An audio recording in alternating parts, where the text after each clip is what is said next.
Sir, ये आदेश हुआ है खुले में मांस बिक्री को लेकर के, क्या कार्रवाई हुई और क्या दिशा निर्देश हैं?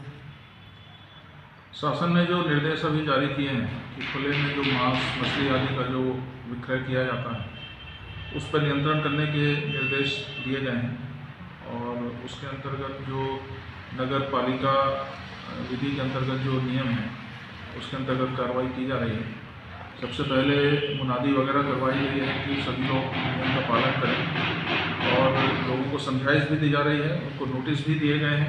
जो लोग खुले में मांस मच्छी का वितरण करते हैं उनको बताया गया है कि खुले में इसका वितरण नहीं किया जाना है और आप इसको कवर करके रखें, ढक के रखें। यदि आपकी दुकान है तो उसमें आपको लाइसेंस लेना होगा।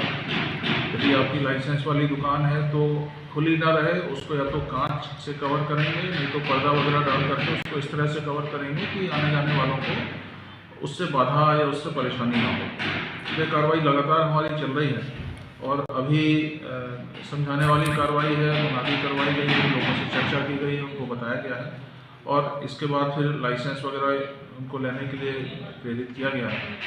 उसके बाद जो दुकानें बचेंगी यदि वो पालन नहीं करते हैं तो उनको फिर दंडात्मक कार्रवाई की जाएगी। सर, उसके लिए कहीं पे एक स्थान चिन्हित किया गया कि जो जिनका जहाँ पर दुकान है वही संचालित कर सकते हैं? इसमें देखिए दोनों बातें हो सकती हैं। एक अलग से मीट मटन का मार्केट भी बनाया जा सकता है और यदि जहाँ पर उनका वर्तमान में यदि कोई स्थल है और वो नॉर्म्स को पूरा करता है तो वहाँ पर भी वो लाइसेंस के लिए अप्लाई कर सकते हैं। तो जो लाइसेंस की शर्तें होंगी उसका पालन करते हुए वो नियमानुसार विक्रय कर सकते हैं। ध्वनि विस्तारक यंत्र के लिए भी आदेश कुछ ऐसा हुआ है प्रदेश सरकार द्वारा, उसके लिए कैसे? ध्वनि विस्तारक यंत्र में भी निर्देश आए हैं कि जो कोलाहल नियंत्रण अधिनियम है और माननीय उच्च न्यायालय के द्वारा जो इसमें निर्देश पारित किए गए हैं उसका पालन करते हुए ही ध्वनि विस्तारक यंत्रों का उपयोग किया जाए, जिसके अंतर्गत लाउड स्पीकर है या डीजे वगैरह में जो उपयोग करते हैं। तो अभी प्रारंभिक तौर पर सभी को समझाइश दी गई है। वो धार्मिक स्थलों में जो लाउड स्पीकर होते हैं वो भी हैं, इसके अलावा जो बारात वगैरह में डीजे वगैरह इस्तेमाल होता है उनको भी बुला के समझाइश दी गई है कि जो नॉर्म्स हैं उसमें डेसिबल का भी नॉर्म्स है कि उसका वॉल्यूम कितना अधिक से अधिक होना चाहिए, तो उसकी भी उनको जानकारी दी गई है और बताया गया है कि जहाँ पर भी है परमिशन लेने के बाद ही उसका इस्तेमाल किया जाए।